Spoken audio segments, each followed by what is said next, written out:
కూడా గ్రామవాసులుగా కోరుతున్నాను.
సో అందరూ కూడా మేడం గారు చెప్పింది దృష్టిలో పెట్టుకుని ఎంతవరకు మనం ఈ ప్లాస్టిక్ ని అవాయిడ్ చేయగలము అన్నది మన స్వతహాగా ప్రయత్నిస్తే ముఖ్యంగా ఈ హెల్త్ క్యాంప్ ని అందరూ కూడా ఉపయోగించుకొని లబ్ధి పొందాలంటేనే గ్రామాలు ముందుకెళ్తాయని, ఈ గ్రామాలు అభివృద్ధి చెందుతూనే జిల్లాలు అభివృద్ధి చెందుతూనే మన రాష్ట్రాలు అభివృద్ధి చెందుతూనే దేశం కింద మన దేశం కూడా ఈ విధంగానే పురోగతి సాధిస్తుందని మనకు ఆరోగ్యమే మహాభాగ్యం అనే సూత్రం ఉంది. సో కంపెనీ కూడా దానితోనే లోపల పనిచేసి కార్మికులే కాకుండా చుట్టుపక్కల ఉన్నటువంటి మన కమ్యూనిటీలో ఉన్న గ్రామాల్లో నివసించేటువంటి ప్రజలకు కూడా ఆరోగ్యం ఎంతో మాకు ముఖ్యమని చెప్పేసి యాజమాన్యము ఈ విధంగా సిఎస్ఆర్ పథకం ద్వారా మీకు సేవలు చేసినందుకు మీరు ఈ సేవల్ని ఉపయోగించుకొని ఆరోగ్యంగా ఉండించి విద్యావంతులు కావాలని కోరుకుంటూ నేను అందరికీ అభినందనలు చెప్తున్నాను. Thank you.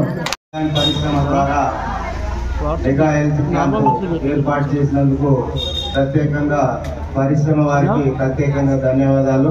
మరి ఏదైతే 2 హాస్పిటల్ నుంచి ఇక్కడ హెల్త్ క్యాంప్ పెట్టినటువంటి వారికి కూడా ప్రత్యేకంగా ధన్యవాదాలు. క్యాంపు పెట్టినప్పుడు కూడా 300 పైగా కూడా ఇక్కడ అందరూ చూపించుకోవడం జరుగుతూ ఉంది. కంటి పరీక్ష చేసి మరి అందరికి కూడా ఇంతకుముందు కూడా కంటి అద్దాలు కూడా ఇవ్వడం జరిగింది. చాలా మందికి గ్రామంలో కూడా లంగ్స్ లో ఇబ్బంది పడతా ఉన్నారు, మొఖాల నొప్పులు కూడా ఉన్నాయి కాబట్టి దాన్ని కూడా చేస్తే బాగుంటుంది. అందరం కూడా సద్వినియోగం చేసుకోవాలి. మరి న్యూలాండ్ పరిశ్రమ ద్వారా మన గ్రామానికి 1,20,000 మరి వాటర్ ట్యాంక్ కూడా నిర్మించి మన అందరికి కూడా దానం చేస్తూ ఉన్నారు.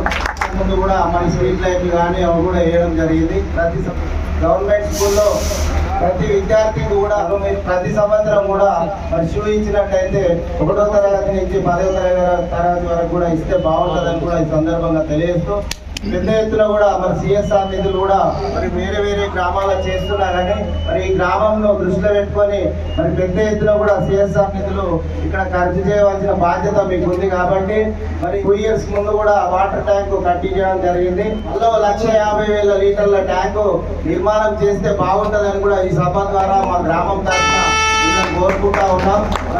మరి ప్రతి సంవత్సరం కూడా మరి ఈ హెల్త్ క్యాంపు ఇదే విధంగా ఈ రకంగానే పెట్టి మరి గ్రామంలో ఉన్నటువంటి అందరికీ కూడా మేలు చేస్తారని కూడా ఈ సందర్భంగా తెలియజేస్తూ, మరి మీకు ప్రత్యేకంగా పరిశ్రమ వారికి మరి హాస్పిటల్ నుంచి వచ్చిన డాక్టర్లకి ఏదైతుంది సిబ్బందికి ఏంటి అందరికి కూడా ప్రత్యేకంగా పేరున ధన్యవాదాలు తెలియజేస్తూ మరొకసారి, ఎందుకంటే ప్రతి సంవత్సరం కొంతపల్లిని మరవద్దు అని కూడా మీకు ఈ సభ ద్వారా ఈ గ్రామం ద్వారా చెప్పడం జరుగుతూ ఉంది.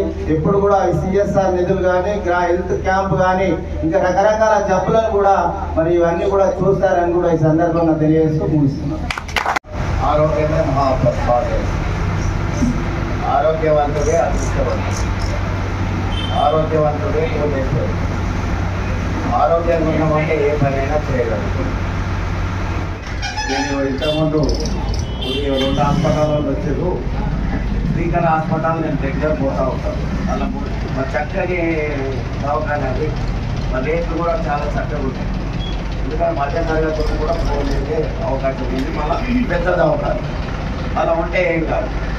కెమికల్ ఫ్యాక్టరీలో అందరు కూర్చొని మీటింగ్ పెట్టుకొని ఈ దవాఖానను ఎట్లా నడిపించాలి, ఇక్కడ ఉన్నటువంటి ఇక్కడ గ్రామానికి సంబంధించిన వాళ్ళు కానీ కుటుంబం కూర్చున్నటువంటి గ్రామ ప్రజలే కానీ ఆ దవాఖాన నడిపిస్తే అక్కడ నారాయణ కానీ బాలను కానీ కొంపలు కానీ అక్కడ పోకుండా అవుతుంది. కాబట్టి అదొకసారి మీటింగ్ పెట్టుకొని దయచేసి ప్రజలను దృష్టిలో పెట్టుకొని మన గ్రామంలో 2 విషయాలు చెప్పిన. ఒకటేమో గ్రాడ్యుయేట్స్ వాళ్ళు కట్టింది, ఇంకోటేమో గవర్నమెంట్ హాస్పిటల్ డెవలప్మెంట్ చేయాలి. ఇవి 2 చేస్తే మాకు ఎంత గురించి ఏంటంటే మీరు ఏడాది కొనాడు పెడుతున్నారు, చాలా సంతోషం.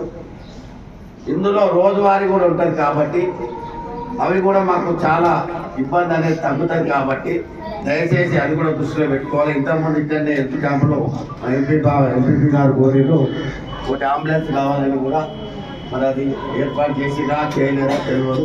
ఒకవేళ ఏర్పాటు చేస్తే బాగుంటుందని కూడా ఈ సందర్భం మరోసారి గుర్తు చేస్తా ఉన్నాం.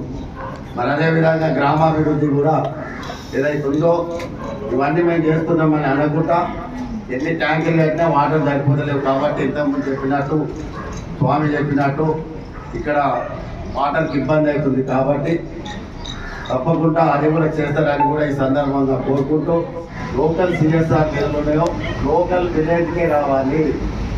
మాకు ఇన్స్ట్రక్షన్స్ ఉన్నాయి, మేము డిస్ట్రిక్ట్ ఇస్తాము, ఆ డిస్ట్రిక్ట్ అందరికీ కూడా మేము చూసుకోవాలి, మండలం చూసుకోవాలి అనేది. మండలం చూసుకుంటే ఎక్స్ట్రా చూసుకోవాలి అట్లేదు. ఈరోజు మేము మన మొంతపల్లి గ్రామంలో medical camp, mega medical camp నిర్వహిస్తున్నాము. దీంట్లో ముఖ్యంగా పబ్లిక్ అట్లాగే థైరాయిడ్ టెస్ట్ అండ్ ఆప్థమాలజీ కంటికి సంబంధించి అన్నీ కూడా 2 హాస్పిటల్ వాళ్ళు కూడా మేము టైఅప్ అయ్యి ఇక్కడ తీసుకురావడం జరిగింది. ఇంచుమించు ఒక 400-500 మందిని మేము ఎక్స్పెక్ట్ చేస్తున్నాం. ఈరోజు 4-5 రోజుల నుంచి కంప్లీట్గా వాళ్ళందరూ కమ్యూనికేట్ చేసాము. ఈ మెడికల్ క్యాంప్ విషయంలో కూడా ఇంచుమించు ఒక 4 నుంచి 5 లక్షల వరకు మేము ఈ క్యాంప్ మీద ఖర్చు పెట్టడం జరుగుతుంది. అదేవిధంగా ఇంతకన్నా ముందు కూడా మేము కుమ్మడదల ప్రైమరీ హెల్త్ సెంటర్లో వెటర్నరీ వార్డ్ కోసం ఒక బిల్డింగ్ కన్స్ట్రక్షన్ స్టార్ట్ చేసాము. ఇంచుమించుగా ఒక 15-20 రోజులు అది కూడా కంప్లీట్ అయ్యి వస్తుంది.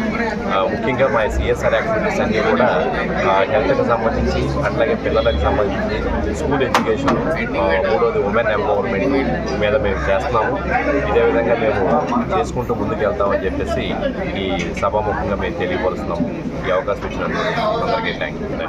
వారికి ప్రత్యేకమైనటువంటి ధన్యవాదాలు చెప్తూ, ఇక్కడ వేదికను అలంకరించిన పెద్దలందరికీ, ఇక్కడికి విచ్చేసినటువంటి గ్రామ ప్రజలకు, ఇక్కడికి చేసినటువంటి డాక్టర్స్ బృందానికి, న్యూలాండ్ కంపెనీ యాజమాన్యానికి అందరికీ కూడా బొద్దపల్లి గ్రామం పంచాయతీ తరఫున అభినందనలు తెలుపుతూ, ముఖ్యంగా అందరు చాలామంది పెద్దలు చాలా విషయాలు మాట్లాడినారు.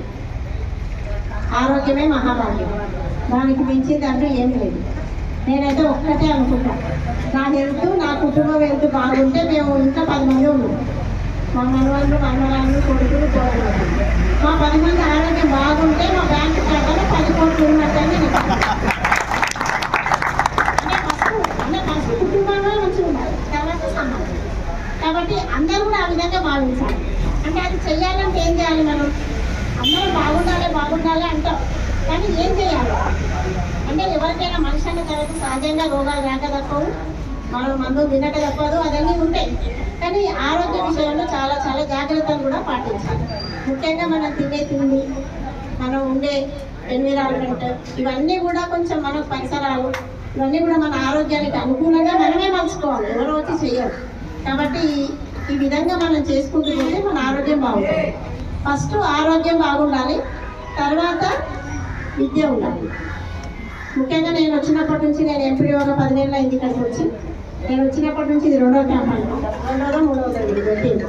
ఫిబ్రవరి మార్చిలో ఒక క్యాంపు పెట్టినట్టున్నారు, ఒకసారి 5 క్యాంప్ పెట్టిండు ఫ్లిప్కార్ట్ వాళ్ళంతా. ఇప్పుడు మళ్ళీ అంటే 2వ న్యూలాండ్ వాళ్ళది 2వ. కాబట్టి ఇక్కడ అన్ని ఫార్మా కంపెనీస్ ఉన్నాయి. పొల్యూషన్ కూడా ఎక్కువనే ఉంటుంది, చెప్పుకోవాలంటే పొల్యూషన్ కూడా ఎక్కువనే ఉంటుంది. ఇక్కడ ప్రజల జీవన విధానంలో కూడా చాలా మార్పులు ఉంటాయి సహజంగా.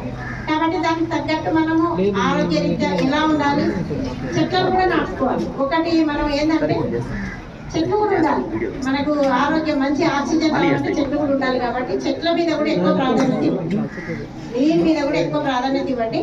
ఇంకొకటి ప్లాస్టిక్ దాని గురించి మీతో నేను ఒకసారి కంపెనీతోనే నేను డిస్కషన్ పెడతాను, అది ఎట్లా చేద్దాం అనేది. మీరు దాని కనుక సహకరిస్తే కొంచెం అంటే కొంచెమన్నా మనం ప్లాస్టిక్ను దూరం చేసిన వాళ్ళం అవుతాం. కాబట్టి మీ సపోర్ట్ కూడా తీసుకుంటాం మేము. అటువంటి ప్లాస్టిక్ పై యుద్ధం చేసినప్పుడు అది మనం ఒక్కరి మీద మండల స్థాయిలో నేను ఒక్కదని చెప్తే కాదు, మీరందరూ కూడా దాంట్లో భాగస్వాములు కావాలి. ఒక్కరని చెప్తే కాదా, ప్లాస్టిక్ వాడొద్దు అనుకుంటూనే మనం ప్లాస్టిక్ బాటిల్లో నీళ్ళు తాగుతుంది. ప్లాస్టిక్ వాడొద్దు అనుకుంటేనే ప్లాస్టిక్ సంచుల్లో కూరగాయలు తెచ్చుకుంటాం. ప్లాస్టిక్ వాడొద్దు అనుకుంటేనే చల్ల తెచ్చుకుంటే బాగుంటుంది, వేడిది కూడా తెచ్చుకుంటుంది. తెచ్చుకోవడం వల్ల ఏమైతుంది, దాంట్లో క్యాన్సర్ కారకాలు ఎక్కువ ఉంటాయి ప్లాస్టిక్లో. కాబట్టి ఇప్పుడు మనం చూసినట్టయితే క్యాన్సర్కు సంబంధించిన రోగుల సంఖ్య దినదినాభివృద్ధి చెందుతుంది. మెయిన్ ముఖ్యంగా ప్లాస్టిక్ అంటే మనం ఏ ఫంక్షన్ పైన ప్లాస్టిక్ ప్లేట్లో తింటున్నాం, ఏ ఫంక్షన్ పైన ప్లాస్టిక్ గ్లాస్లో నీళ్ళు తాగుతున్నాం. మనము క్యారీ చేయడానికి ఈజీగా ఉంటుందని ప్లాస్టిక్నే తీసుకుపోతున్నాం. దానివల్ల ఏమవుతుందంటే మన చేతులారా మన ఆరోగ్యాన్ని మనమే పాడు చేసుకుంటున్నాం. అంటే అది మన చేతిలోనే ఉంది, ఏ వైద్యుడే వచ్చి మనకు మేలు చేయాలని లేదు. కాబట్టి ఇట్లాంటి చిన్న సూక్ష్మమైనటువంటి విషయాలు కూడా మీరు అందరూ గమనించి ప్లాస్టిక్ని వాడకుండా ఉండలేం మనం. అంటే వాడకుండా ఉండడం అనేది అది జరగని పని. అది అంటే దానికి అడిక్ట్ అయిపోయినాం మనం ప్లాస్టిక్. కాబట్టి కనీసము కొంతనన్నా తగ్గిద్దాం. నేనైతే ఒక డిసైడ్ అయినా ఇప్పుడు అంటే ఇప్పుడు ఏదో దాహమైందని ఆయన కానీ నేను మామూలుగా ఈ ప్లాస్టిక్ బాటిల్లో నీళ్ళు తాగాను. నా కార్లో బాటిల్ ఉంటుంది, నేను ఎప్పుడు కూడా ప్లాస్టిక్ ప్లేట్లో అన్నం తిన్నాను. తప్పని పరిస్థితి, సంవత్సరంలో 1-2 సార్లు ఇంత ఎక్కువ. కాబట్టి కొన్ని నియమ నిబంధనలు మనం కూడా పెట్టుకుంటే మన ఆరోగ్యం మన చేతిలో ఉంటుంది. కాబట్టి కాపాడుకునే అవకాశం ఉంటుంది. ముఖ్యంగా న్యూలాండ్ కంపెనీ వాళ్ళైతే మాత్రం అంటే ఇక్కడ గ్రామ ప్రజలకు వాళ్ళు సేవలు అయితే అందిస్తున్నారు. మనకు హాస్పిటల్ దగ్గర మన స్వామి చెప్పినట్టు అక్కడ కూడా స్టార్ట్ అయింది. వాళ్ళు ఏదైతే ఇక్కడ సార్ అదొకటి ఆ కంపెనీ వాళ్ళది హెల్త్ సెంటర్ ఏదైతే కట్టిందో దాన్ని కొంచెం మీరందరూ అంటే ఒక్కరొక్కరు చేస్తే కాదు, మీరందరూ కలిపి స్వామి గారు అన్నట్టు ఒక్క ఆలోచన చేస్తే ఒక డాక్టర్ని అక్కడ పెట్టగలుగుతారు. ఒక డాక్టరు ఒక సిబ్బంది కొంత చేస్తే కనుక అదొకటి చేస్తే ఇంకా మా గ్రామ ప్రజలకి ఇంకా మీరు మెరుగైన సేవలు ఇచ్చినట్టు ఉంటారు. కాబట్టి ఇదొక్కటి మా గ్రామ పంచాయతీ తరఫున పెద్దలు ఇచ్చిన దాన్ని నేను మీకు అప్పీల్ చేస్తున్నా. అది ఒకసారి చూడండి. ఇంకొకటి ఏంటంటే మీకు ఈ సభా వేదిక తరఫున మీకు ఒకటి విన్నవించుకుంటున్నా. ముఖ్యంగా మహిళలకి క్యాన్సర్ అనేది ఎక్కువ వస్తుంది ఈ మధ్యలో. Breast cancer and cervical cancer అనేది, ఆ 2 క్యాన్సర్లు ఎక్కువ మనకు వినబడుతున్నాయి. కాబట్టి మనం ఒకటి మీరు ప్లాన్ చేసి కనుక మమోగ్రామ్ ఒకటి, పాస్మియర్ ఒకటి మీరు చేయించగలిగితే కొంత మనం ఏదైనా స్క్రీనింగ్ ద్వారా ఏదైనా వాళ్ళకు ఉంటే తగిన జాగ్రత్తలు తీసుకోవాల్సిన అవకాశం ఉంటుంది. కాబట్టి మహిళల మీద కూడా మీరు ఫోకస్ చేసి ఆ గైనిక్ ప్రాబ్లం ఉన్న వాళ్ళని, ఈ సర్వికల్ క్యాన్సర్ బారిన పడకుండా, బ్రెస్ట్ క్యాన్సర్ బారిన పడకుండా ఏదన్నా కొంత మీసారి కొద్దిగా అటువంటి క్యాంప్ ఒకటి పెట్టి మహిళలకు ఒక స్క్రీనింగ్ టెస్ట్ అనేది చేస్తే బాగుంటుందని నేను అప్పీల్ చేస్తున్నాను. మీరు ఇంకా న్యూలాండ్ కంపెనీ దినదిన అభివృద్ధి చెందుతూ కొంతపల్లి గ్రామ ప్రజలను కూడా ఆరోగ్యం కాపాడుకుంటూ గ్రామాన్ని అభివృద్ధి చేస్తూ విద్యపై ఆరోగ్యంపై మీ CSR ఫండ్ను ఎక్కువ వినియోగిస్తే ఇంకా బాగుంటుందని నేను అప్పీల్ చేస్తూ నాకు ఈ అవకాశం ఇచ్చినందుకు గ్రామ ప్రజలందరికీ ఇక్కడ వేదిక మీద ఉన్నందరికీ ఒకసారి ఈ న్యూలాండ్ యజమాన్యానికి కూడా ప్రత్యేకమైనటువంటి